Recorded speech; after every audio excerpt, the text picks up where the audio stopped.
अस्सलामु अलैकुम वरहमतुल्लाहि वबरकातुहू। कैसे हैं भाई आप लोग? सारे खैरियत से हैं? सुलेमान अहमद आपसे मुखातिब है। माज़रत थोड़ा सा आज ताख़ीर हो गई शुरू करने में, अपोलोजाइज़। अच्छा जी,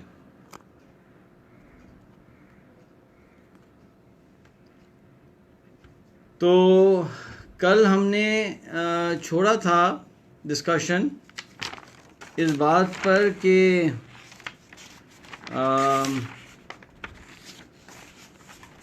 मैं आपको एक कहानी सुनाऊंगा कि जहाँ कोई गलती हो गई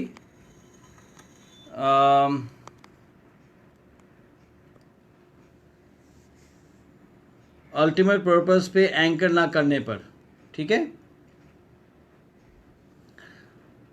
हमारे उस्ताद हैं सोशल मीडिया के अली रज़ा भंगर साहब, उन्होंने हमसे कहा कि शुरू में हम ज़रूर इंट्रोडक्शन करें कि मेरा नाम सुलेमान अहमद है। मैं फ़ाउंडर हूँ टाइम लेंडर्स का, जो कि एक ट्रेनिंग और कंसल्टिंग फर्म है। अगर आप हमारी सर्विसेज देखना चाहते हैं तो you can go to www.timelenders.com। और जो है एक और इदारा है जिसका मैं फ़ाउंडर हूँ, उसका नाम है द मोस्तार इंस्टीट्यूट, जिसके थ्रू हम लाइफ कोचिंग करते हैं अल्हम्दुलिल्लाह। और अगर उसमें आपको कोई हेल्प चाहिए तो आप हमें कांटेक्ट कर सकते हैं at my WhatsApp number which is 033322933100। ठीक है, ये तो हो गया तारुफ। अब चलते हैं हम आज के टॉपिक की तरफ। तो मैं अल्लाह से दुआ करता हूँ कि मैं बात समझा सकूँ। आज का टॉपिक बहुत अहम टॉपिक है।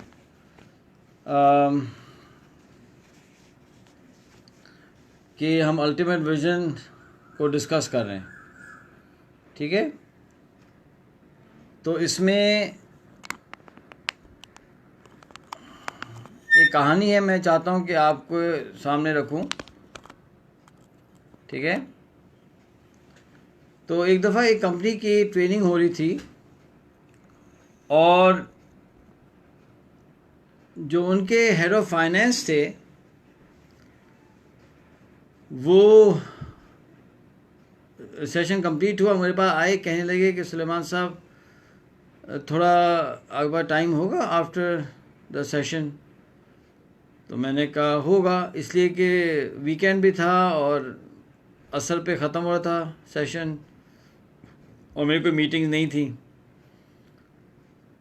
तो आप लोग ना ये कहानी बहुत गौर से सुनिएगा प्लीज़, इसको ज़रा मिसअंडरस्टैंड ना कीजिएगा।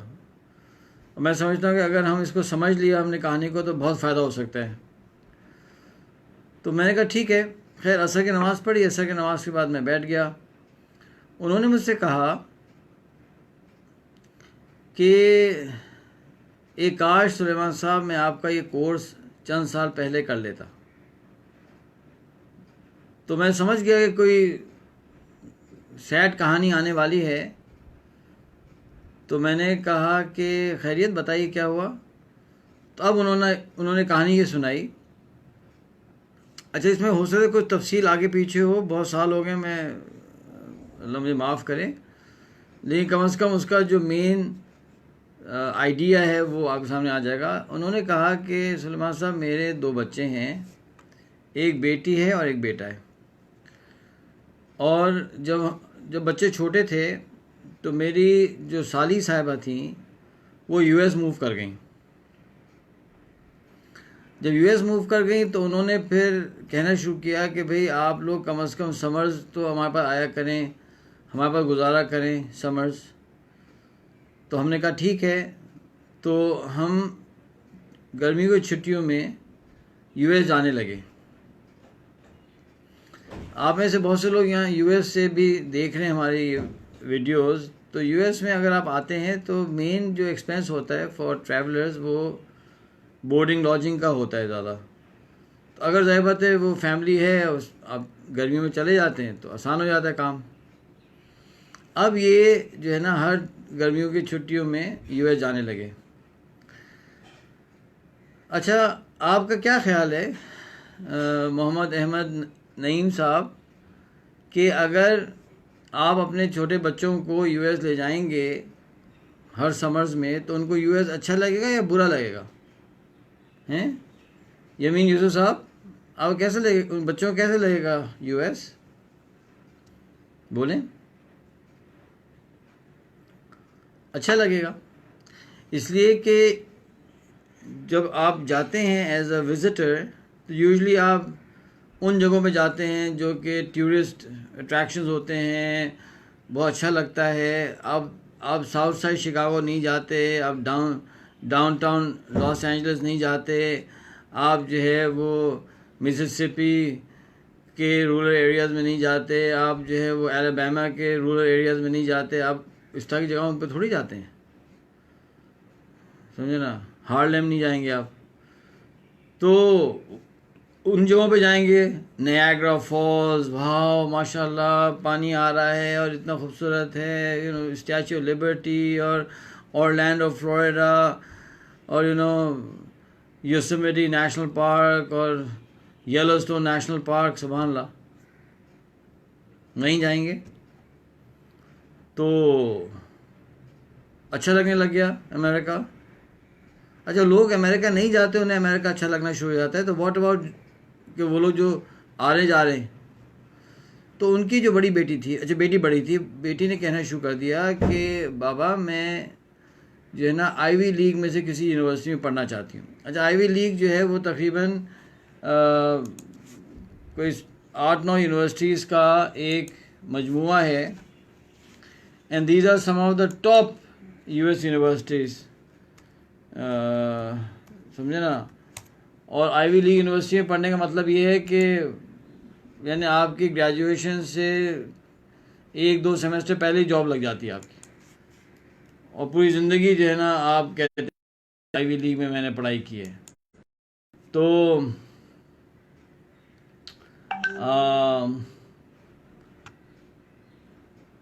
What are the 7 Ivy League schools?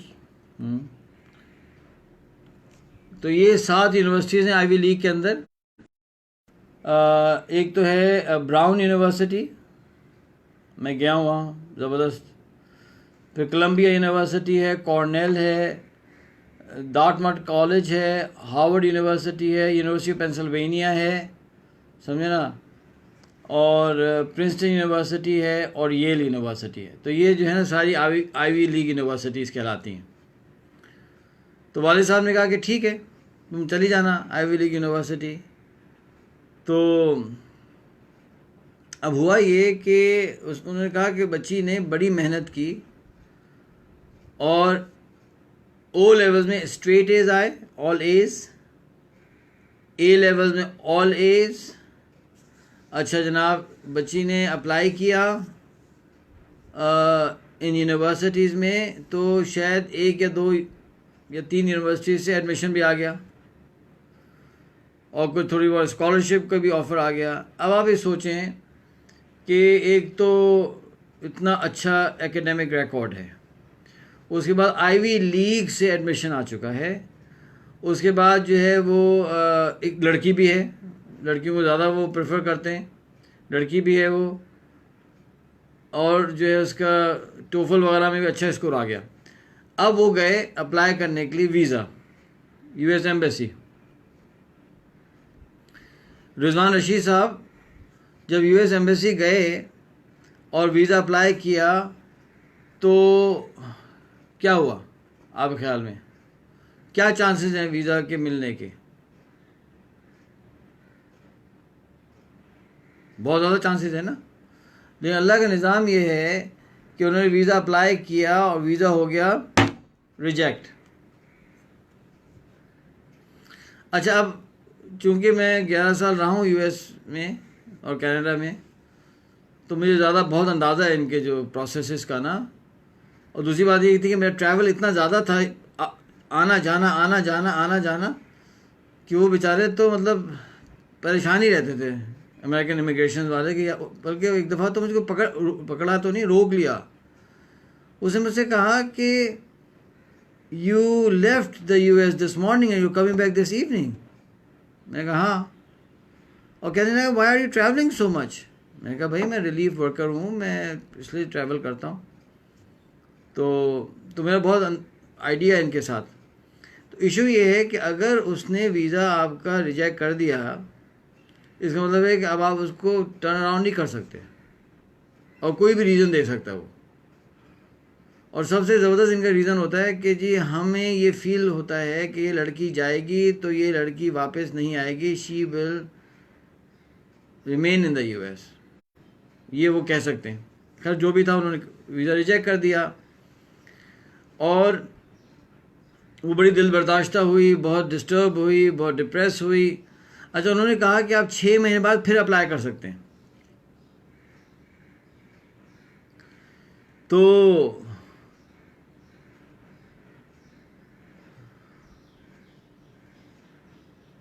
ठीक है, 6 महीने बाद वापस गए, फिर अप्लाई किया, फिर रिजेक्ट हो गया। अब इमेजिन करें 17-18 साल की लड़की है, दो दफ़ा वीज़ा रिजेक्ट हो गया। उन्होंने मुझसे कहा वालिद ने कि वो इतना डिप्रेशन में आई, इतना डिप्रेस हो गई कि हम साइकेट्रिस्ट के पास चले गए। साइकेट्रिस्ट ने जो है वो मेडिकेशन शुरू करवा दी। अच्छा, अब चूँकि मैंने साइकोलॉजी पढ़ी है, बहुत तो नहीं पढ़ी है लेकिन पढ़ी है, चलें, as part of my bachelors, और मेरा इंटरेस्ट भी है साइकोलॉजी में, और as part of our coaching बहुत से हमारे लोग आते हैं जो साइकेट्रिक पेशेंट्स भी होते हैं, तो फिर हमें उनके साइकेट्रिस्ट से मिलना पड़ता है और फिर हमें जॉइंट स्ट्रैटेजी बनानी पड़ती है। तो मेरा बहुत ज़्यादा उठना बैठना है साइकियाट्रिक कम्युनिटी के साथ, और पढ़ता भी रहता हूँ। अब मसला ये कि ये ना ये बहुत ज़्यादा कोई एग्जैक्ट साइंस नहीं है psychiatry, it is hit and trial होता है इसके अंदर। तो अगर सही दवाई लग गई तो लग गई, नहीं लगी तो नहीं लगी। ये बहुत ही एक वो है, it's more like a art. ये फिज़िक्स केमिस्ट्री नहीं है। तो कहने लगे कि वो दवाइयों से बात नहीं सही हुई और वो बात बिगड़ती चली गई, यहाँ तक कि वो बच्ची हाइपर हो गई और जो है संभली नहीं। तो हमें जो है उस बच्ची को आगा खान के साइकेट्रिक वार्ड में दाखिल कराना पड़ा। कहने लगे सुलेमान साहब, मेरी बेटी की ज़िंदगी तबाह हो चुकी है। अब आप ये सोचें कि एक 18 साल की या 17 साल की लड़की है और वो साइकेट्रिक वार्ड चली गई, उसके माथे पर साइकेट्रिक इलनेस का एक धब्बा लग गया, इसकी तो ज़िंदगी बहुत ज़्यादा चैलेंज हो गई ना। अब सवाल ये था कि उन्होंने ये क्यों कहा कि एक काश मैं आपकी वर्कशॉप पहले कर लेता। इसलिए कि भाई वो बहुत शार्प आदमी थे, बहुत समझदार आदमी थे, वर्कशॉप में बैठे थे, सोच रहे होंगे ना, क्योंकि उनसे गलती ये हुई, मिस्टर साद रहमान शाह साहब, कि उन्होंने अपनी बेटी का जो एंकर था वो एक इंटरमीडिएट विजन पे लगा दिया, which was going to an Ivy League university. Wrong anchor, नहीं एंकर सही है, रॉन्ग एंकरिंग, हाँ, अब उसके ऊपर लगा दिया। मैंने आपसे कल क्या कहा था कि हम लोग जो इंसान हैं, हम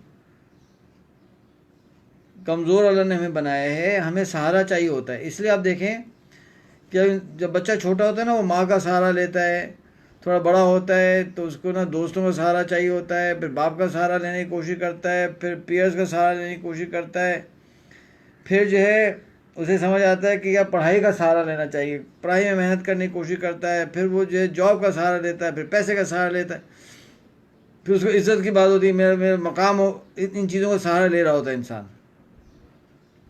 लेकिन इंसान इंटेलिजेंट अल्लाह ने बनाया है, जैसे जैसा उसका मैच्योरिटी लेवल बढ़ता चला जाता है, वो समझना शुरू कर देता है कि मुझे सहारा जो है ऐसी चीज़ का लेना चाहिए कि जो कोई मुझसे छीन ना सके।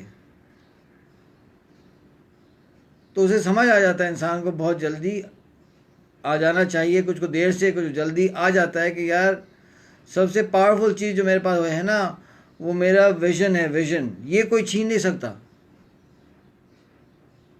हम जेल में थे, सब कुछ हमसे ले लिया, ना कागज़ात, ना कुरान शरीफ, ना कलम, ना पेपर। यहाँ तक कि जब हमें वो ले गए थे शूट करने, तो हम कपड़े तो थे ही नहीं, बदलते नहीं थे, तो हम करते ये थे कि शर्ट उतार देते थे, यानी जीन्स, बनियान और शर्ट। तो मैंने शर्ट उठाने की कोशिश की थी, तो उसने मेरी शर्ट उठाने नहीं दी थी। उसने कहा नहीं शर्ट मत उठाओ। शर्ट भी गई, चलो। तो सब कुछ ही ले लिया ना, आपने क्या छोड़ा, मतलब और क्या है, कपड़े ही रह गए थे बस, और कुछ तो नहीं था। शुक्र है चश्मा नहीं टूटा। मैं दुआ करता था अल्लाह से, अल्लाह चश्मा टूट जाएगा तो क्या होगा। लेकिन वो सब कुछ हमसे ले लिया उन्होंने, लेकिन हमारा विजन तो नहीं ले सकते ना कोई।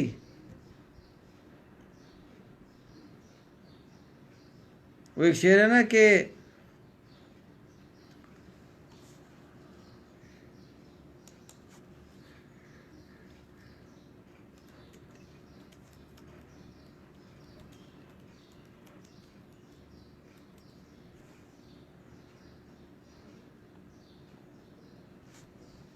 शेर है कि रुलाती है मुझे रातों को खामोशी सितारों की, रुलाती है मुझे रातों को खामोशी सितारों की, निराला इश्क है मेरा, निराले मेरे नाले हैं, फला फूला रहे यारब चमन मेरी उम्मीदों का, फला फूला रहे यारब चमन मेरी उम्मीदों का, जिगर का खून दे दे कर ये बूटे मैंने पाले हैं। तो ये तो हमारी उम्मीदें होती हैं ना, हमारे विजन्स होते हैं, हमारे उमंगें होती हैं, आरज़ुएं होते हैं, उसी पे तो गाड़ी चल रही होती है। अब उन्होंने क्या किया कि वो एंकर कर दिया इंटरमीडिएट विजन को। अब वो हिल गया, अब नहीं जा सके, तो ख़त्म। विजन से क्या होता है, विजन से तो इंसान को जो है वो मोटिवेशन मिलती है, विजन से इंसान को हिम्मत मिलती है, एक एंकर मिलता है। वो ख़त्म हो गया। करना क्या चाहिए था, करना ये चाहिए था कि उसका जो एंकर था वो अल्टीमेट विजन से लगाना चाहिए था। तो एक साहब ने मुझे कहा कि जी अल्टीमेट विजन जो है वो लड़की तो वहाँ जाना चाहती है,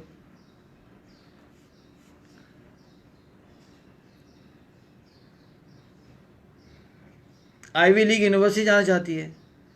अब आप उसको कैसे फोर्स करेंगे कि कुछ और करें। उसका तरीका ये है कि उमर मलिक अमान साहब, उसका तरीका ये होता है कि there is something called Socratic questioning. था ना, एक सोक्रेटिस था ना, सुकरात। तो सुकरात क्या करता था कि वो बड़ा माहिर था क्वेश्चंस करने पर, कि वो क्वेश्चन कर कर के आपको कहीं ले जाता था। तो सोक्रेटिक क्वेश्चनिंग करता बाप बेटी से। फॉर एग्जांपल वो कहता, बेटी तुम कहाँ जाना चाहती हो? जी मैं तो आईवी लीग यूनिवर्सिटी जाना चाहती हूँ। बहुत अच्छी बात है, जाओ, ठीक है, लेकिन ये बताओ कि वहाँ जाना क्यों चाहती हो? वो कहती है कि मुझे बैचलर्स करना है। किस चीज़ में? साइकोलॉजी में। ठीक है, तो बैचलर्स क्यों करना चाहती हो? फिर मास्टर्स करूँगी। किस चीज़ में? साइकोलॉजी में। Very good. फिर क्या करना चाहती हो? फिर पीएचडी करूँगी। किस में? Women health in the third world countries, उसमें पीएचडी करना चाहती हूँ। वो क्यों करना चाहती हूँ? इसलिए कि मैं चाहती हूँ कि पाकिस्तान आऊँ और बाबा मैं जो है यहाँ इतनी औरतें हैं ना बेचारी, बड़ा उन पर जुल्म हो रहा है और बड़ा परेशान हैं, गांव की ख़वातीन, ये वो, तो मैं उनको हेल्प करूँगी। चलो ठीक है। तो बाप को ये कहना चाहिए था, बेटी इसका मतलब ये हुआ, अबू मोहम्मद साहब इसका मतलब ये हुआ कि आपका जो अल्टीमेट विजन है वो है हेल्पिंग विमेन इन पाकिस्तान। वो कहेगी नहीं नहीं नहीं नहीं, पाकिस्तान में सिर्फ नहीं, रीजन में। रीजन में कौन से जगह आती हैं बताओ? जी रीजन में आता है पाकिस्तान, अफगानिस्तान, इंडिया और बांग्लादेश। चलें ठीक है, चलो इन 4 मुल्कों में करना चाहती हो? जी मैं 4 मुल्कों में करना चाहती हूँ। ठीक है, तो ये तुम्हारा अल्टीमेट विजन हो गया। फिर इंटरमीडिएट विजन क्या हुआ? पीएचडी। फिर उसका इंटरमीडिएट विजन क्या हुआ? मास्टर्स। और फिर बैचलर्स क्या हुआ? From Ivy League. और फिर ये। ठीक है बेटी? हाँ ठीक है। अब अगर ये फ्रेमवर्क लेके वो जाती अमेरिकन एम्बेसी, और अमेरिकन एम्बेसी वाले कहते वीज़ा रिजेक्ट, तो गमगीन तो होती, ज़ाहिर बात है, आईवी लीग जाने अच्छा लगता है, लेकिन डिप्रेस नहीं होती। वो कहती ठीक है चलो आईवी लीग नहीं गए ना, तो ऐसा कर लेती हूँ बाबा। जी बोलो। मैं ऐसा कर लेती हूँ कि मैं अपना टाइम ज़ाया नहीं करती, मैं इंग्लैंड चली जाती हूँ और वहाँ से मैं बैचलर कर लेती हूँ उसके अंदर साइकोलॉजी में, और फिर मैं चली जाती हूँ मास्टर्स करने Ivy League. University college London का जो साइकोलॉजी प्रोग्राम है, it is amongst the top I think 10 in the world. तो वहाँ से कर लेती हूँ। वाले साहब कहते ठीक है वहाँ से कर लो। तो वहाँ से जाके चंद दिन बाद यूके में अप्लाई कर देते, वहाँ से वीज़ा लग जाता। सपोज को वहाँ भी नहीं लगता तो फिर कनाडा है, मॉन्ट्रियल चली जाती हूँ, मैकगिल यूनिवर्सिटी, या ऑस्ट्रेलिया चली जाती हूँ, या सिंगापुर चली जाती हूँ।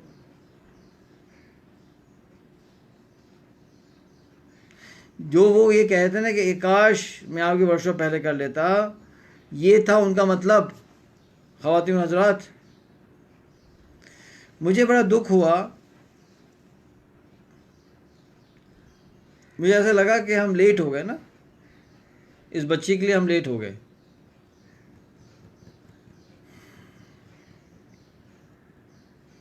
लेकिन मैं अभी भी समझता हूँ कि अगर आप और हम इन कॉन्सेप्ट को समझ लें और इनको अपनी लाइफ में अप्लाई करें, तो बहुत से ऐसे लोग हैं कि जिनके लिए हम अभी लेट नहीं हुए हैं। काश एक दिन आए कि ये कॉन्सेप्ट हमारे करिकुलम में आ जाएं, हमारे बच्चे as part of their studies इनको पढ़ें, समझें, ताकि इस तरह की गलतियां ना हों। बजाय इसके कि डायनासोर्स हम पढ़ें, बजाय इसके कि जो है हम नेपोलियन की जंगों के बारे में पढ़ें, जो कि कोई मसला नहीं है, ज़रूर पढ़ें, लेकिन पहले ये चीज़ें करें फिर नेपोलियन की जंगें पढ़ें ना।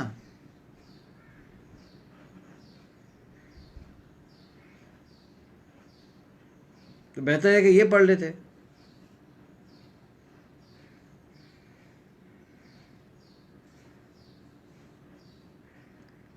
Women health worker is not her ultimate purpose, it is her ultimate vision. ये तो डिस्कशन में आ चुका है ना कि अल्टीमेट पर्पस तो हमारा एक ही है।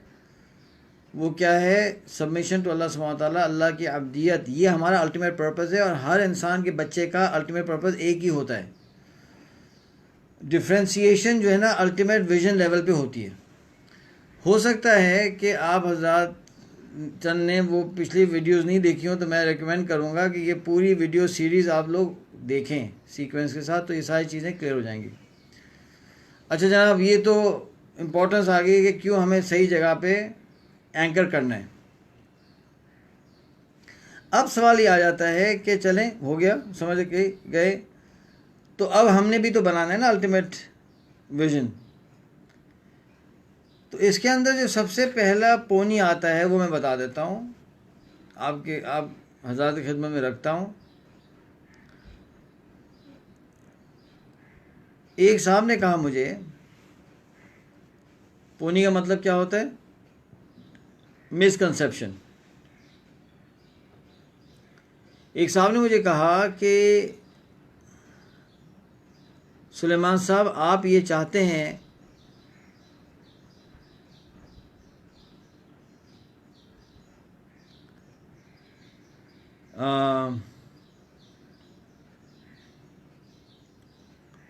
आप ये चाहते हैं कि हम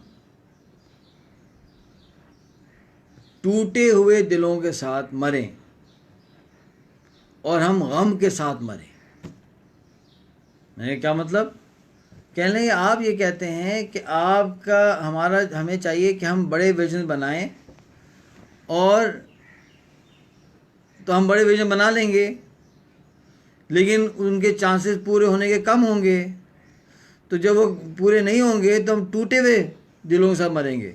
इसलिए हम ये चाहते हैं सुलेमान साहब कि हम छोटे छोटे विजन बनाएंगे और उनको पूरा करके खुश खुश मरेंगे। हम ये चाहते हैं।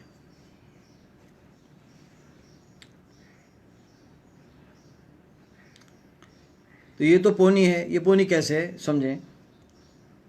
पोनी इस तरह से है कि हम सपोज करें कि आप विजन बनाते हैं कि गुलशन इकबाल के अंदर मैं चाहता हूँ कि कोई गरीब ना हो और सब लोग जो है वो भूख से ना परेशान हो, और गुलशन इकबाल में जितने लोग रहते हैं वो लोग अपने बच्चों को तालीम दे सकें, तरबियत दे सकें। आप ये विजन बना लेते हैं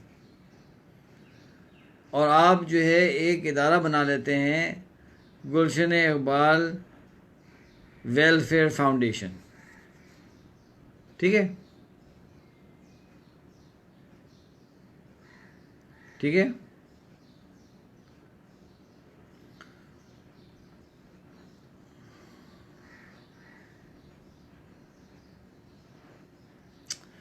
अब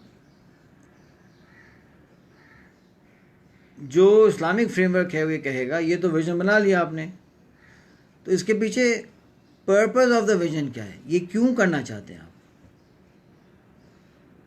तो कोई कहेगा कि जी ताकि लोगों की परेशानियां ख़त्म हो जाएं, कोई कहेगा ताकि मुझे खुशी मिले इस काम को करने से, कोई कहेगा ताकि मुझे मेरा नाम हो, कोई कहेगा ताकि मैं जब अभी ये काउंसिल इलेक्शंस आएंगे ना उसमें मैं फिर जीत जाऊंगा और लोगों की खिदमत करूंगा। तो कोई कहेगा कि जी लोग खुश होंगे, कोई कहेगा कि जनाब नाम हो जाएगा तो इंशाल्लाह मेरी शादी भी आसानी से हो जाएगी। ये सारे के सारे डिफरेंट पर्पसेस हैं, लेकिन असल पर्पस जो सही पर्पस है वो ये है कि अल्लाह सुब्हान व ताला राज़ी हो जाएं, क्योंकि मुझे इस विज़न को लिंक करना है through the purpose of the vision, यानी पर्पस ऑफ द विज़न के ज़रिए से इसको लिंक करना है अल्टीमेट पर्पस से। अल्टीमेट पर्पस अल्लाह की अब्दियत है, गुलशन इकबाल टाउन के अंदर काम करना है, और ये जो नीयत है बीच में वो क्या होनी चाहिए, अल्लाह को राज़ी करना कि मैं ये काम करके अल्लाह को राज़ी करता हुआ अल्लाह की अब्दियत में आऊँगा। ये नीयत नहीं है तो आप ख़तरे में हैं। अगर मैं जिम जाता हूँ और जिम जाने के पीछे नीयत ये है कि अच्छा लगूँगा, हैंडसम लगूँगा, यू नो, तो ये सही नीयत नहीं है। It's not a good idea. नीयत ये होनी चाहिए कि हाँ मैं सेहतमंद हो जाऊँगा, उस सेहतमंद होने की वजह से मैं अल्लाह की इबादत बेहतर कर सकूँगा, मैं अल्लाह के दीन पे चलने में आसानी होगी, अल्लाह सुब्हान ताला मुझसे राज़ी होंगे। अल्लाह सुब्हान ताला की तरफ से ये नेमत है सेहत। इस सेहत का ख्याल रखना अमानत का ख्याल रखना है, इसका ख्याल नहीं रखना ख़यानत है। और साथ साथ अगर मैं अच्छा भी लग जाऊँगा तो अल्हम्दुलिल्लाह, वल्लाहु अल्लाहु युहिब्बुल अल्लाहु जमीलुन व युहिब्बुल जमाल। हदीस में आता है कि अल्लाह ताला खूबसूरत है और ख़ूबसूरती को पसंद करते हैं। तो ठीक है, अल्लाह सुब्हान ताला पसंद करेंगे खूबसूरती को। अगर इस तरह से तो फिर तो ठीक है, नहीं है तो मसला है। और विज़न, पर्पज़ ऑफ विज़न की क्या तफसीलात होती हैं, क्या टेक्निकलिटीज़ होती हैं, कैसे बनता है कैसे नहीं बनता, भाई ये तो हमारी वर्कशॉप का मटेरियल है। इंशाल्लाह जो वर्कशॉप हम अनाउंस करेंगे उसमें आप आइएगा, उसमें तफसील होगी इंशाल्लाह। अब बात यह है कि चूँकि हम गुलशन इकबाल टाउन के अंदर काम कर रहे हैं,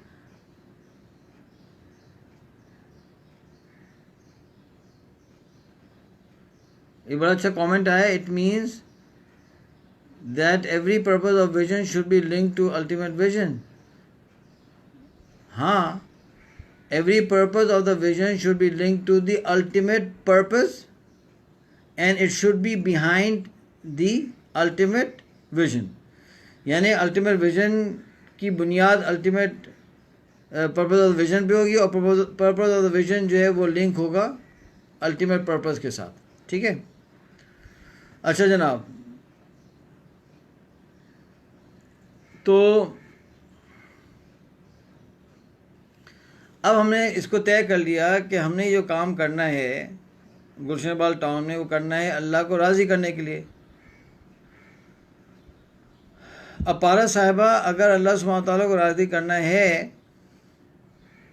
और अल्लाह को राज़ी क्यों करना है? ताकि हम दुनिया में भी कामयाब हों, आखिरत में भी कामयाब हों। जब अल्लाह सुब्हानहू व तआला राज़ी होते हैं, दुनिया भी बनती है और आखिरत भी बनती है। जब अल्लाह सुब्हानहू व तआला को राज़ी करना ही है तो फिर अल्लाह को ज़्यादा राज़ी क्यों ना करें? हम अगर सोच रहे हैं गुलशन इकबाल टाउन के बारे में, तो हम पूरे कराची के बारे में सोच लेते हैं यार। हम सिंध के बारे में क्यों ना सोचें, हम पाकिस्तान के बारे में क्यों ना सोचें, क्यों ना सोचें?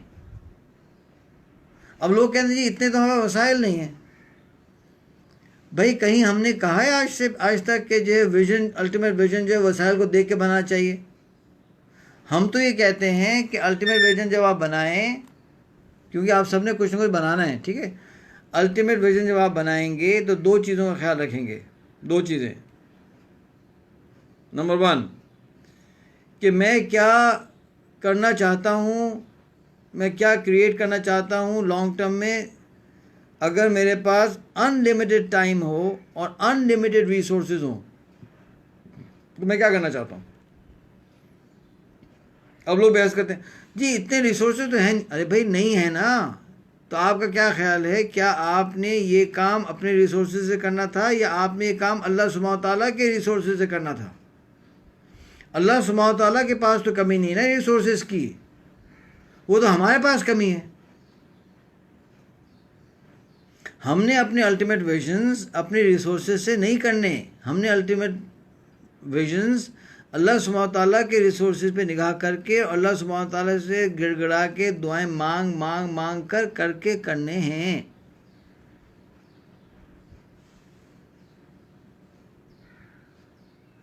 तो होगा क्या कि अगर हमने नियत की गुलशन इकबाल की, हम सिर्फ 10 कदम चल सके और मर गए, हमने कोशिश की मर गए, अजर क्या मिलेगा? हैं ज़दरान हसन साहब,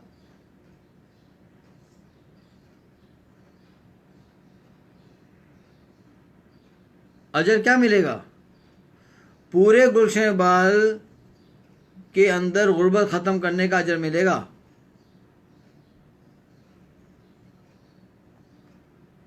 अब सवाल आएगा किया तो नहीं भाई, ये तो इस्लामिक फ्रेमवर्क डिफरेंट फ्रेमवर्क है ना यार। नहीं कर सके ना, कोशिश तो की थी ना, बस अजर मिलेगा पूरा उसका।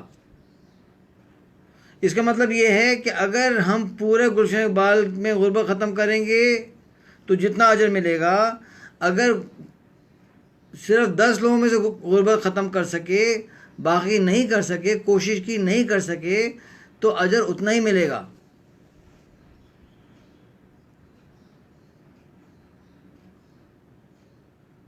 देखें उलमा कराम से हम सुनते हैं कि अगर एक बच्चा हिफ्ज़ करना शुरू करे और एक आयत हिफ्ज़ करे, इंतकाल हो जाए किसी वजह से, तो क़यामत में राजा किफ़ायतुल्लाह अनवर साहब क़यामत में उसको कैसे उठाया जाएगा बताएं।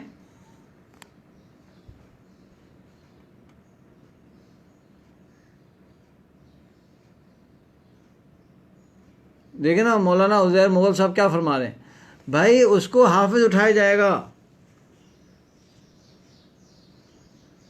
ये उसूल है।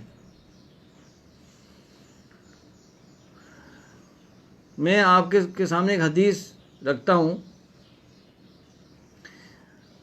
और आज थोड़ी ताख़ीर मेरी इसलिए हो गई कि वो मैं थोड़ा सा कंफ्यूजन हो रही थी। मैंने कहा मैं अपने उस्ताद साहब से पूछ लेता हूँ, तो वो उस्ताद साहब से डिस्कशन हो रही थी मेरी, और बहुत सीनियर स्कॉलर हैं डॉक्टर कसीम।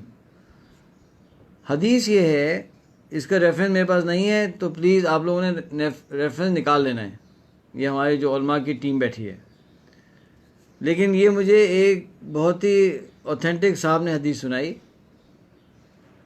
अच्छा, इसको ज़रा समझ लें क्योंकि इसमें थोड़ी सी टेक्निकलिटीज़ हैं, तो मैं चाहता हूँ कि कहीं आप लोग कंफ्यूज ना हो, प्लीज़, ठीक है। तो आस्तीन भी चढ़ाना पड़ रहा है। वो ये है कि हदीस ये है जिसका कमवेश मफहूम मैं बताता हूँ कि हुज़ूर सल्लल्लाहु अलैहि वसल्लम ने फरमाया कि लोग 4 तरह के होते हैं। पहले लोग वो ये होते हैं कि जिनको अल्लाह सुब्हानहू व तआला इल्म भी देते हैं और माल भी देते हैं, और वो माल को अपने इल्म के हिसाब से सही खर्च करते,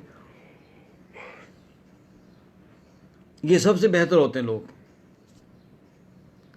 दूसरे लोग वो होते हैं कि जिनको अल्लाह सुब्हानहू व तआला माल तो देते हैं लेकिन उनके पास इल्म नहीं होता सही, तो वो करते क्या है, माल को बर्बाद करते हैं। नहीं, दूसरे लोग वो होते हैं कि जिनके पास इल्म सही होता है, माल नहीं होता। वो ख्वाहिश करते हैं ये लोग कि अगर ये काश हमारे पास माल होता, हम भी ऐसे खर्च करते सही तरह से। तो हुजूर अकरम सल्लल्लाहु अलैहि वसल्लम ने फरमाया कि ये दूसरे लोग अंजाम के एतबार से पहले लोगों के साथ हैं, वही अजर मिलेगा। पैसा नहीं था लेकिन ख्वाहिश थी हम ऐसा खर्च करेंगे, होता हम भी ऐसा करते, हम भी गरीबों की मदद करते, हम भी अल्लाह के रास्ते में खर्च करते। नहीं है माल, क्या करें, ख्वाहिश तो है ना, वही अजर मिल गया। तीसरे वो लोग हैं कि जिनके पास माल तो है लेकिन इल्म सही नहीं है, वो अपने माल को बर्बाद करते हैं। हुजूर ने फरमाया सबसे बुरे लोग ये हैं, गलत खर्च करते हैं।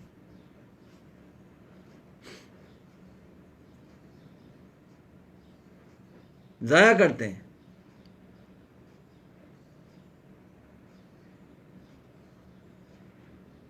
एक दफ़ा एक फैमिली के साथ मैं कंसल्टिंग कर रहा था। अच्छा, आप ये ना पूछें कौन सी फैमिली, क्या फैमिली, इतना मुझे अफसोस हुआ। उफ उफ, यानी उनके भाई थे बेचारे, अब वो जाना दुबई में बुर्जुल अरब में जगह लेना, वहाँ दिनों दिनों तक ठहरना, इतना पैसा खर्चा होना, ज़ाया करना गुनाह में, उसमें शराब में, उसमें ख़वातीन। मैं सोच रहा था कि यार हमारे उलमा कराम हैं, बड़े बड़े मदारिस हैं, बड़े बड़े इंस्टीट्यूशंस हैं, स्कूल्स हैं, जो बेचारे कितनी सख्ती में हैं फाइनेंशियली, बड़े काम नहीं हो पा रहे, और यहाँ ये हज़रत वाला ऐसा पैसे फेंक रहे हैं। खैर अल्हम्दुलिल्लाह उन्होंने तौबा कर ली, चीज़ें बेहतर हो गई जो भी, लेकिन ये होता है ना, ऐसे होते हैं। एक और साहब ने कहा कि जी हमारी कंपनी में के ओनर के बेटे इस बार में फ़ख्र कर रहे थे कि मैं गया और मैं एक हफ़्ते में मैंने $40,000 खर्च किए भाई दुबई में। अब दुबई तो हम इतने सालों जाते आते रहे, ठीक है, अब you can really enjoy Dubai, लेकिन $40,000 इन 1 वीक, $40,000, क्या मसला है भाई। आप इस्तेमाल करें, आप have a nice life, have a nice vehicle, enjoy life, I have no problem, लेकिन ऐसा ज़ाया करना।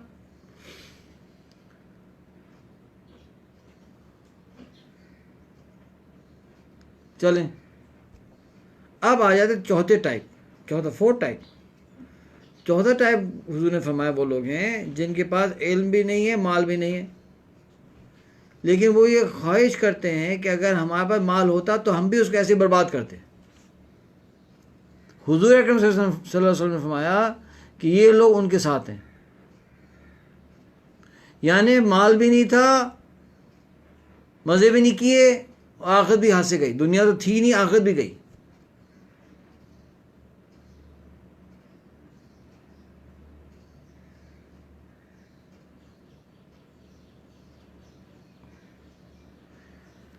अब एक साहब ने मुझसे सवाल किया एक दफ़ा कि सुलेमान साहब, हम तो सुनते थे कि जी नेकी का इरादा करेंगे तो नेकी मिल जाएगी, गुनाह का इरादा करेंगे तो जब तक गुनाह नहीं करेंगे गुनाह नहीं मिलेगा। यही वो बात थी, मैंने अपने उस्ताद जी से पूछा, उन्होंने फरमाया कि देखें ऐसा नहीं होता। बात असल में होता है कि इरादा जो है बुराई का, उसके डिफरेंट लेवल्स होते हैं ना। फॉर एग्ज़ाम्पल वसवसा आया कि यार कर लूँ गुनाह, और जो है ख्याल आया, उसे खातिर कहते हैं, खातिर आया कि मैं गुनाह कर लूँ, थोड़ा सा दिल में चाहत हुई, यहाँ तक है ना, तो फिर तो कोई गुनाह नहीं है। लेकिन वो गुनाह का जो इरादा था वो एक अज़्म मुसम्मम बन गया, यानी पक्का इरादा हो गया, गुनाह का पक्का इरादा हो गया। पक्का इरादा होने के बाद जनाब उसकी कोशिश करनी शुरू कर दी, असबाब अख्तियार करने शुरू कर दिए और चल पड़े गुनाह के लिए। लेकिन ख्याल आया ओहो गलत है, अल्लाह नाराज़ होंगे, और रिवर्स कर लिया, वापस आ गए तो गुनाह नहीं होगा। लेकिन अगर पूरी कोशिश की और इरादा किया और स्टेप उठा लिए और गुनाह नहीं हो सका,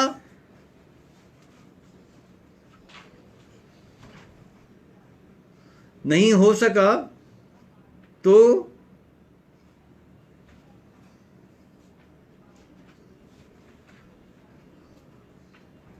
गुनाह पूरा मिलेगा, गुनाह पूरा होगा। इसकी मिसाल देता हूँ आपको। एक आदमी ने किसी को कत्ल के लिए निशाना लगाया,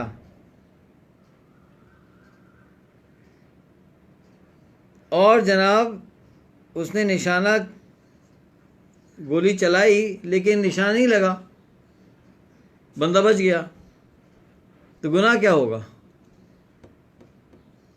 फरमाए ना शुजात खान साहब, गुनाह कौन सा होगा? फरमाए। बाकी लोग भी लिखे ना, ज़रा थोड़ा सा करें। गुनाह कत्ल का होगा, कत्ल का गुनाह होगा। हुज़ूर अकरम सल्लल्लाहु अलैहि वसल्लम के पास एक मामला आया कि जनाब दो लोग लड़ पड़े और एक ने दूसरे को कत्ल कर दिया। तो हुज़ूर ने फरमाया कि जो कातिल है ना, वो तो जहन्नुम में जाएगा। और हुज़ूर ने फरमाया कि जो मकतूल है ना, the person who got murdered, वो भी जहन्नुम में जाएगा। साहबा ने पूछा, या रसूलल्लाह, जो कातिल है वो तो जहन्नुम में जाएगा, ये बात तो चलो समझ आ गई कि मकतूल भी जाएगा जहन्नुम में। तो हुज़ूर अकरम सल्लल्लाहु अलैहि वसल्लम फरमाया, हाँ, इसलिए कि इसकी भी नीयत यही थी ना, ये भी तो यही कोशिश कर रहा था। अगर इसका वार चल जाता तो ये भी जहन्नुम, ये भी कत्ल कर देता। तो बात असल में ये है ख़वातीन और हज़रात, ये मैं क्यों बयान कर रहा हूँ कि जब गुनाह का पक्का इरादा करने पर, कोशिश करने पर और कामयाब ना होने पर गुनाह पूरा मिलता है,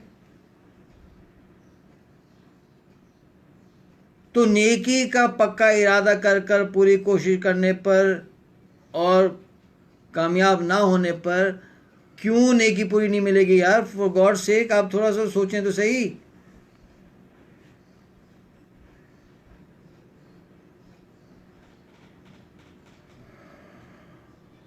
तो इसमें तो कोई कंफ्यूजन नहीं होनी चाहिए। अगर आपने गुलशन इकबाल टाउन या गुलशन इकबाल के अंदर तमाम लोगों की गुर्बत ख़त्म करने की नीयत करके कोशिश शुरू की और सिर्फ एक बंदे को गुर्बत से निकाल सके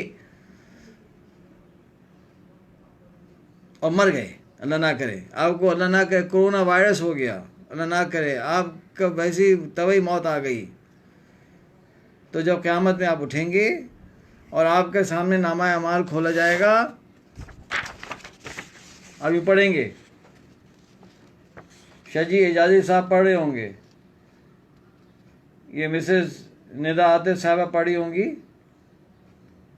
ओ माय गॉड, आ गई यार पूरे गुलशन इकबाल कि हर गरीब को गुर्बत ख़त्म करने का सवाब मेरे नामा अमाल में। फिर लिखा होगा शायद, चलो भाई मगफिरत होगी तुम्हारी यार। और दिखा दे सबको, कह देखो देखो देखो देखो,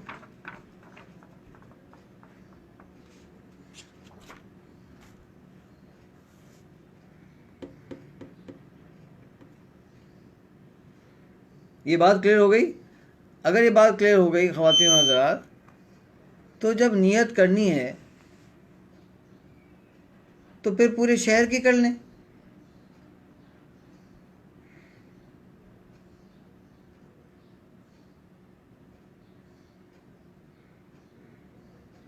पूरे सूबे की कर लेना, पूरे पाकिस्तान की। क्या चला जाता है नियत करने में, कुछ भी नहीं जा रहा ना यार। और फिर कोशिश करें, दो काम होंगे, पहला ये होगा कि अल्लाह ने कबूल किया तो सब हो जाएगा, और नहीं हुआ तो आपने कोशिश की तो अजर तो वही मिलेगा ना।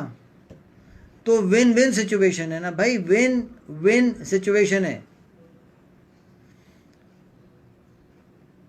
हमारे यमीनुद्दीन साहब है ना, हमारे CEO, उन्होंने एक दफ़ा बात कही थी कि सुभान भाई देखें, ऐसा तो नहीं कि हम लोगों को कहते हैं बड़े विजन बनाएं, फिर लोग वो बड़े विजन बना नहीं पा रहे होते, और फिर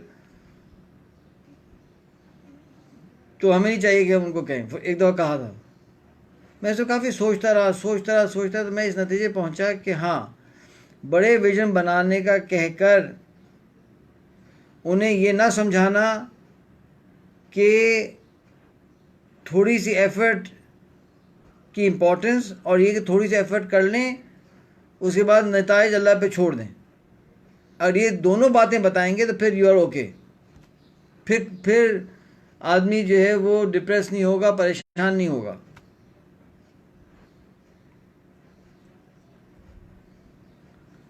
डॉक्टर अब्दुल बारी खान साहब हमारे बड़े अच्छे दोस्त हैं और बड़े भाई हैं। आज से 18 साल पहले वो मेरे पास आए थे कि सुलेमान, मैं जो है एक ऐसा हॉस्पिटल बनाना चाहता हूँ जो आगा खान से बेहतर होगा और फ्री होगा और बड़ा भी होगा। तो मैंने उनसे कहा था ठीक है, चलें विजनिंग का प्रोसेस कर लेते हैं, प्रोसेस करते हैं, विजन बनाते हैं। किस्सा मुख्तसर ये पूरा प्रोसेस हुआ। अच्छा, उसमें चूँकि उसमें लोग ही नहीं थे, तो मैं था और वो थे, हम दोनों ने बैठ के ये प्रोसेस किया। जब प्रोसेस हुआ पूरा, तो उसके नतीजे में डॉक्टर साहब ने कहा कि मुझको तो हॉस्पिटल बनाना ही नहीं है,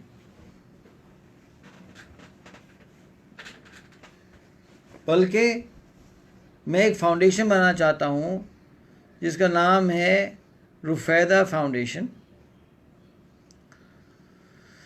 और ये फाउंडेशन क्या करेगी, पूरी दुनिया में नेटवर्क ऑफ हॉस्पिटल बनाएगी जो एक्सेलेंस ड्रिवन होंगे और फ्री होंगे।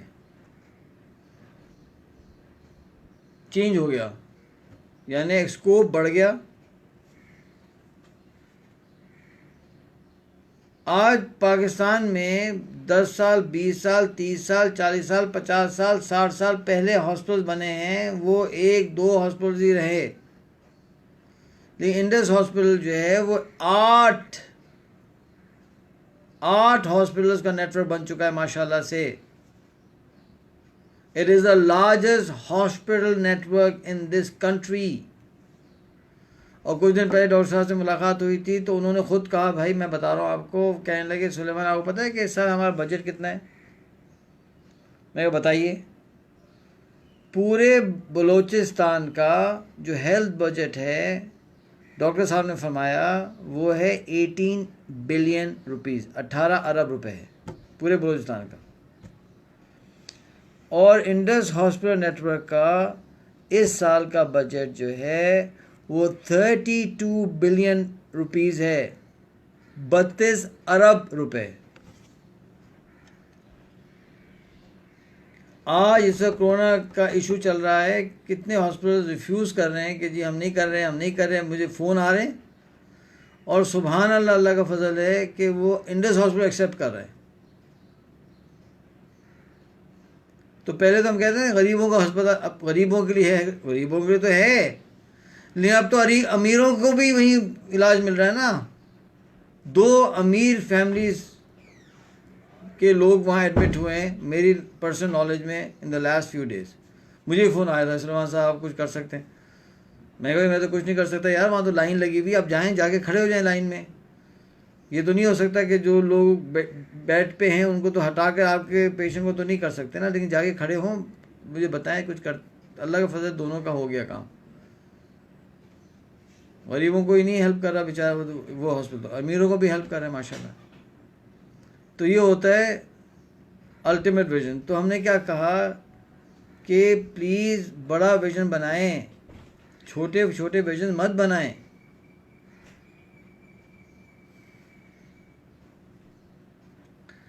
मैं कुछ रिसर्च कर रहा हूँ, ये तो टाइम बहुत लगता है रिसर्च करने में।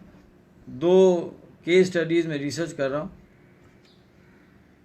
एक मौलाना इलियास रहमतुल्लाह अलैह हुआ करते थे तबलीग जमात के, उन पे मैं कर रहा हूँ। और एक जो है वो अर्तुगरुल ने अपने बेटे का नाम उस्मान क्यों रखा, ठीक है ना, उस पर मैं कर रहा हूँ।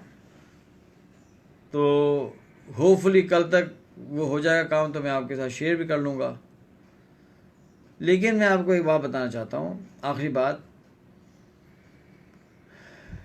कि तारीख़ में लोगों ने बड़ा सोचा। सलाहुद्दीन अय्यूबी के वालिद ने तो अपने बेटे का नाम यूसुफ रखा था, वो बाद में सलाहुद्दीन अय्यूबी मशहूर हो गया। उन्होंने उस बच्चे के पैदा होने से पहले सोचा था कि मेरा बेटा होगा तो उसके ज़रिए मैं बैतुल मक़दस आज़ाद कराऊंगा। ये हमें लोगों से पता चलता है कि ये हुआ था। इस पर भी तहकीक करना चाहता हूँ मैं कि भाई वाकई रेफरेंस आ जाए इसका।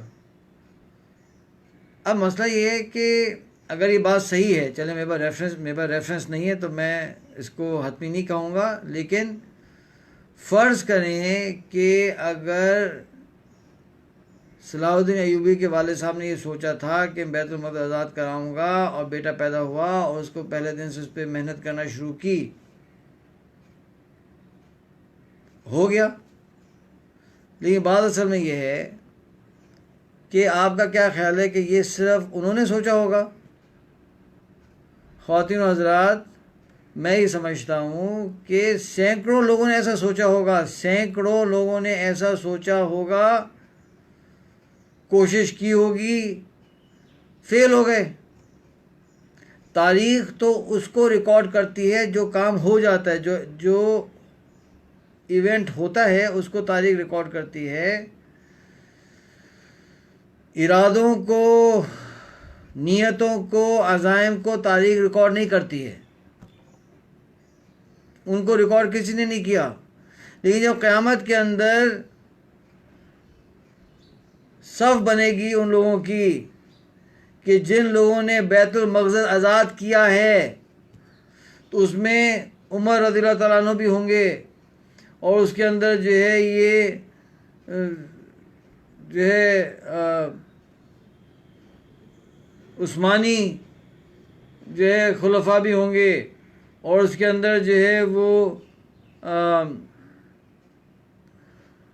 सलाहुद्दीन अय्यूबी भी होंगे, और उसके अंदर चंद हज़ार वो लोग भी होंगे जिन्होंने सोचा था और अपने बच्चों पे मेहनत की थी और नहीं कर सके थे, वो सब होंगे।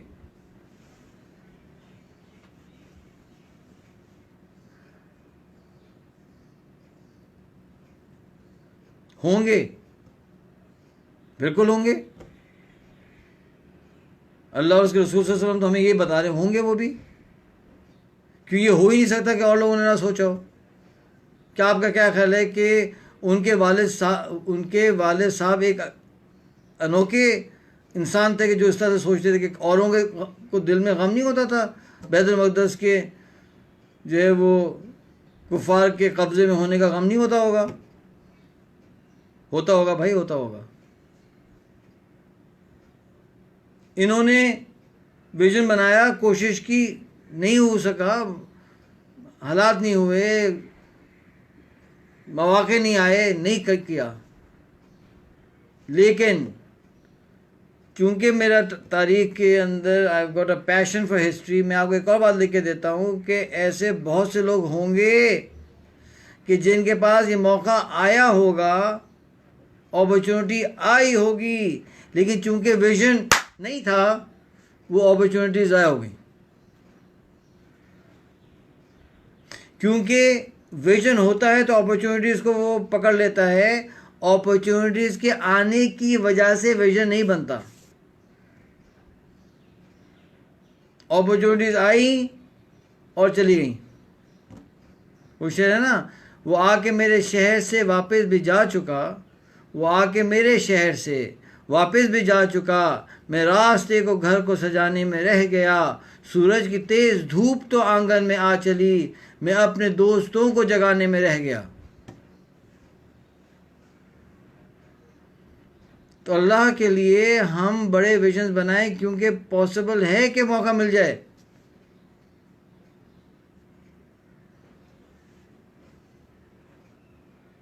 अदरवाइज अपॉर्चुनिटीज आगे चली जाएंगी। तो आज के जो डिस्कशन था उसका जो पूरा क्रक्स वो ये है कि फॉर गॉड सेक बड़े विजन्स बनाएं। हमारे एक दोस्त हैं बहुत ज़बरदस्त, डॉक्टर आज़म अली। डॉक्टर साहब जो यूनिवर्सिटी पेंसिल्वेनिया के ग्रेजुएट हैं, आईवी लीग से ग्रेजुएट हैं और पढ़ाते हैं आईबीए में, और कुछ अर्सा पहले आलिम भी बने। तो उन्होंने आज से बहुत सालों पहले एक बात कही थी,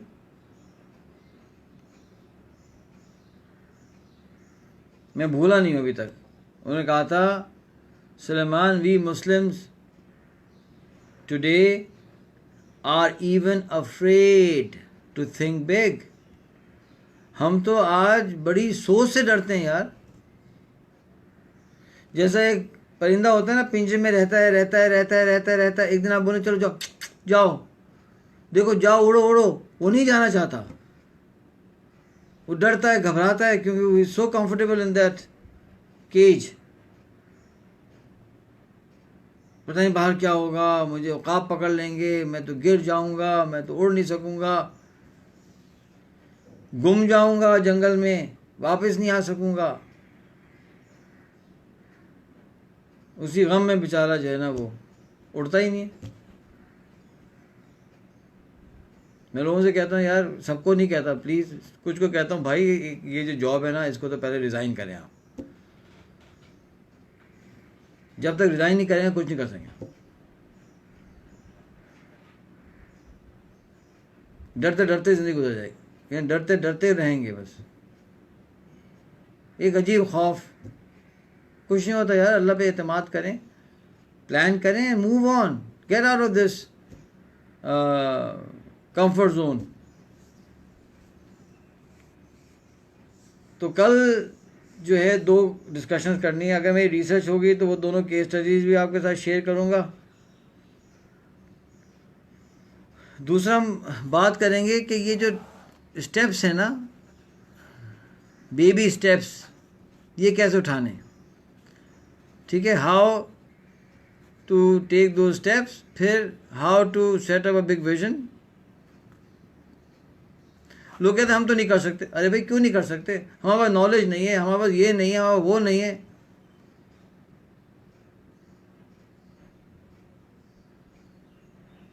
माशाल्लाह यार, ये आप लोग ना बहुत ही ख़तरनाक लोग हैं यार।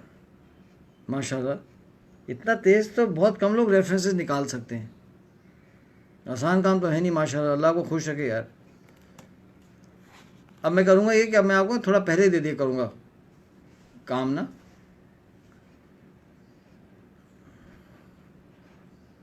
कि बड़े विजन कैसे लिखने, स्टेप्स कैसे उठाने। ये केस स्टडीज़ भी आपके साथ शेयर करूँगा मैं इंशाल्लाह, ताकि कल आप अपने बारे में कुछ लिखना शुरू करें। You start to write something about your life, you know, क्या विजन आप बनाना चाहते हैं, क्या करना चाहते हैं, ठीक है ना। तो अल्लाह सुब्हानहू व तआला डॉक्टर साहिब कह रहे हैं कि मैं doctor in government hospital, should I resign? नहीं भाई, नहीं, रिज़ाइन नहीं करें। अरे काम करें, जिसको कोई रिज़ाइन करने की कोई तलब हो रही है ना, तो वो मुझसे बात कर लें, मुझे व्हाट्सएप कर लें, एक लेट्स हैव अ सेशन। कोई ऐसा स्टेप ना उठाए। मैं तो एक जनरल बात कर रहा था यार, जनरल बात कर रहा था। तो मैं ऐसा करता हूँ कि आज के हवाले से चंद अशार मैं आपके सामने रख देता हूँ और फिर आपसे इजाज़त ले लेता हूँ, क्योंकि मुझे किसी ने कहा कि सुलेमान साहब अशार पढ़ने चाहिए, उसका ज़्यादा इम्पैक्ट होता है। तो ये जो डॉक्टर साकिब है ना, उनकी खिदमत में कुछ अशार। डॉक्टर साहब, तो ये शान है, साथियों आओ हयात जावेदा पैदा करें। साथियों आओ हयात जावेदा पैदा करें, एक ज़मीं पैदा करें, एक आसमां पैदा करें, जिस चमन की हो खज़ां रश्के बहार। उफ उफ, ये शायर जो है ना, ज़बरदस्त लोग होते हैं। जिस चमन की हो खज़ां रश्के बहार, यानी ऐसा चमन जिसकी जो खज़ां हो, जो फॉल हो, वो दुनिया की जो बहारें हैं ना, वो उनसे रश करें। जिस चमन की हो खज़ां रश के बहार, वो चमन पैदा करें, वो गुलिस्तां पैदा करें। मौत बन जाती है आखिर लज्जत आसूदगी, मौत बन जाती है आखिर लज्जत आसूदगी, बिजलियों की जद में अपना आशियां पैदा करें।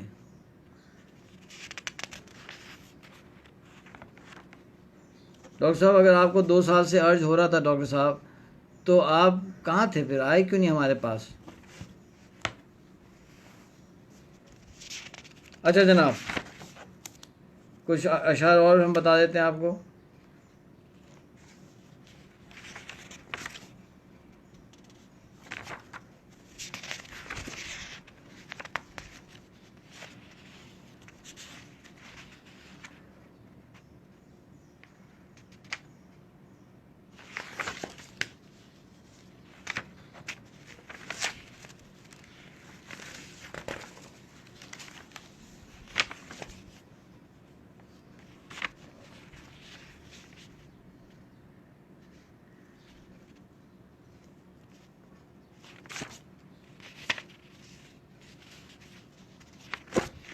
अच्छा जनाब,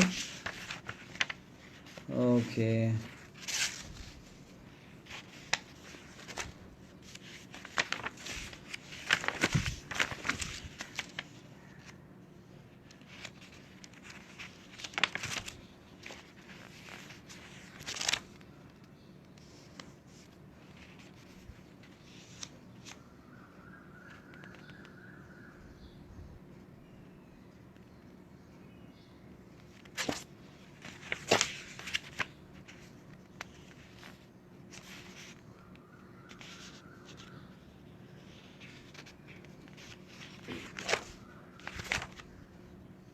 अच्छा, ये अशार बहुत ही पर्टिनेंट हैं, इसको आप सुन लीजिएगा and then we will end the session today.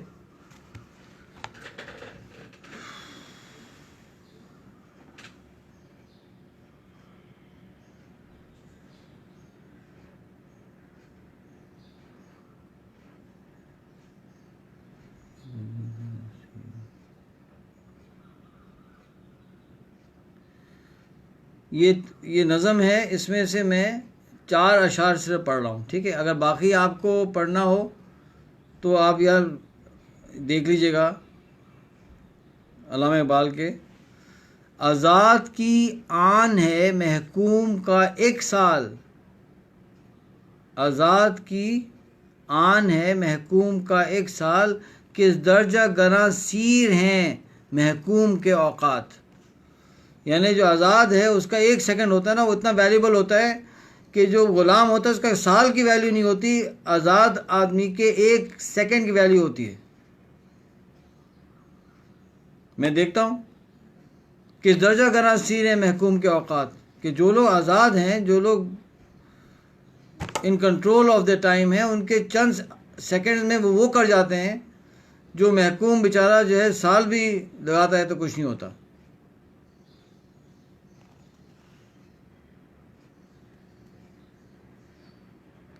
आज़ाद का हर लहजा क़याम में अब्दियत, जो आज़ाद है उसका हर लहजा जो है अब्दियत है। महकूम का हर लहजा नई मर्ग मफाजात, यानी उसका हर लम्हा जो है वो अब्दियत है अल्लाह की, जो आज़ाद है।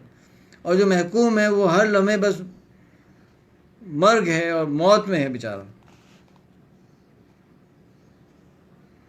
आज़ाद का अंदेशा हकीकत से मुनव्वर, आज़ाद का अंदेशा हकीकत से मुनव्वर, जो आज़ाद इंसान होता है ना उसका अंदेशा रियलिटी बेस्ड होता है। महकूम का अंदेशा गिरफ्तार खराफात, और जो महकूम होता है उसका जो डर होता है वो क्या होता है, खराफात, फजूल किस्म के जो है वो वहम और जो है वो ख्यालात, समझे, काली बिल्ली रास्ता काट लेगी तो ये हो जाएगा तो वो हो जाएगा। महकूम के हक़ में यही तरबियत अच्छी, अल्लामा इकबाल फरमाते हैं महकूम के हक़ में यही तरबियत अच्छी, मौसीक़ी व सूरतगरी और इल्म नबातात, कि महकूम के हक़ में यही तरबियत अच्छी है। क्या अच्छी है? मौसीक़ी सिखाओ महकूम को, ग़ुलाम को मौसीक़ी सिखाओ, म्यूज़िक एंड आर्ट्स, सूरतगरी पेंटिंग ये सिखाओ, और इल्म नबातात बॉटनी बायोलॉजी ये चीज़ें पढ़ा दो। वो रहेगा क्या, हमेशा ग़ुलाम ही रहेगा। इसका मतलब ये नहीं कि ये चीज़ें सही नहीं है, मतलब ये कि इन चीज़ों में लगा दो। उसको पॉलिटिक्स मत सिखाएं, हिस्ट्री मत सिखाएं, उसको जो है वॉरफेयर मत सिखाएं, स्ट्रैटेजी मत सिखाएं, लीडरशिप मत सिखाएं, रिस्क टेकिंग मत सिखाएं, ये चीज़ नहीं सिखाएं। अल्लाह ताला हमें आज़ाद इंसान बनने की तौफीक अता फ़रमाए। और ये जो हमने आपसे बातें शेयर की हैं, अल्लाह सुब्हानहू व तआला हमें तौफीक दे कि हम इस पे अमल कर सकें। बहुत शुक्रिया, जज़ाकल्लाह खैर, आपने टाइम निकाला। जिन लोगों ने जो हमारा ग्रुप है, व्हाट्सएप ग्रुप है, उसमें शमूलियत हासिल नहीं की है तो वो प्लीज़ मैडम शज़ा अकबर साहबा को भेज दें मैसेज, तो वो आपको उसमें डाल देंगी, या गयूर अज़ीम को भेज दें।